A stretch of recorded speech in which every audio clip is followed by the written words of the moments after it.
नमस्कार दोस्तों, स्वागत है आपका कनेक्टिफाई न्यूज में। अक्सर हम जब भी शादी या विवाह के बारे में सोचते हैं या बात करते हैं तो सबसे पहले चर्चा होती है लड़की के बारे में। लेकिन आज हम आपको चौंकाने वाली ऐसी पौराणिक शादियों के बारे में बताएंगे जिसमें इंसान का विवाह हुआ था नागिन से। तो किस्सा शुरू करें उससे पहले आप कनेक्टिफाई न्यूज चैनल को सब्सक्राइब करें, साथ ही बेल आइकन भी प्रेस करें जिससे मिलेगी आपको हर खबर की नोटिफिकेशन। दोस्तों, जैसा कि हम जानते ही हैं कि सनातन धर्म में कई नाग नागिनों के बारे में बताया गया है जिनका धार्मिक दृष्टि से बहुत महत्व भी है। तो आज की कहानियां उन इंसानों और नाग कन्याओं के बारे में है जिनका विवाह आपस में हुआ था। आइए अब उन नागिन और उनके विवाह से संबंधित कहानियां हम आपको सुनाते हैं। दोस्तों, सबसे पहले हम बात करेंगे जरत्कारु नागिन के विवाह की। पौराणिक कहानियों के अनुसार वासुकी नाग की बहन जरत्कारु का विवाह जरत्कारु ऋषि से हुआ था। बताया जाता है कि जरत्कारु ऋषि ने तपस्या करके अपना शरीर क्षीण कर लिया था और इसी कारण उनका नाम पड़ा जरत्कारु।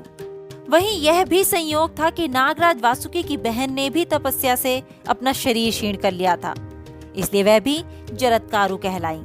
कहा जाता है कि जरत्कारु ऋषि शादी नहीं करना चाहते थे, इसीलिए ब्रह्मचर्य धारण कर वह तपस्या में लीन हो गए। कथानुसार जरत्कारु अपने खानदान में इकलौते बचे थे, जिस कारण उनके पितर बहुत परेशान थे। अब क्योंकि उनका नाम लेने वाला और कोई नहीं था, तो वंश परंपरा के नाश के कारण नरक में गिरता जा रहा था। और पितरों के दुख देखकर जरत्कारु ने विवाह का निश्चय तो किया, लेकिन अपनी कुछ शर्तों पर। इसके बाद हुआ नागराज वासुकी की बहन जरत्कारु का विवाह मुनिवर से। इसके बाद हम बात करते हैं नाग कन्या उलूपी के विवाह के बारे में। बताया जाता है कौरव्य नाग की पुत्री उलूपी का विवाह पांडव पुत्र अर्जुन से हुआ था, जो कि अर्जुन की चौथी पत्नी थी। साथ ही कहानी यह भी है कि द्रौपदी के महल में एक साल में केवल एक ही पांडव प्रवेश कर सकता था। अगर दूसरा कोई आ जाए तो उसे प्रायश्चित हेतु वनवास जाना पड़ता था। एक बार युधिष्ठिर के होते हुए अर्जुन द्रौपदी के महल में पहुंच गए और फिर उनको जाना पड़ा वनवास। वन भटकते हुए अर्जुन का युद्ध हुआ नागों से, जिसमें बड़ी संख्या में मारे गए नाग, और जिसके कारण नागवंशी अर्जुन से बदला लेना चाहते थे। अब नागवंशी ने अपने बदला लेने हेतु अपनी पुत्री उलूपी को अर्जुन को मारने भेजा, लेकिन नाग कन्या तो अर्जुन को देख मोहित हो चुकी थी। अब मारने का विचार छोड़ वह अर्जुन से प्रेम करने लगी, लेकिन अर्जुन ने इनकार कर दिया, जिस पर उलूपी ने सम्मोहन शक्ति का इस्तेमाल कर अर्जुन को बेहोश किया और नागलोक ले गईं।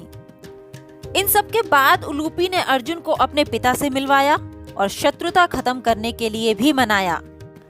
अब बताया जाता है कि इन सब बातों से प्रभावित होकर अर्जुन ने उलूपी से विवाह कर लिया और कुछ सालों तक अर्जुन के नागलोक में रहने पर उनका इरावन नाम का एक पुत्र हुआ।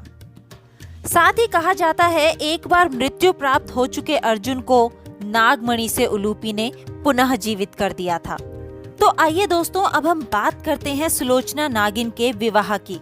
रावण का पुत्र मेघनाद, जिसे इंद्रजीत के नाम से भी जाना जाता था, ने सभी लोक पर अपना विजय पताका लहरा रखा था और उसी दौरान वह पहुंचा नागलोक भी।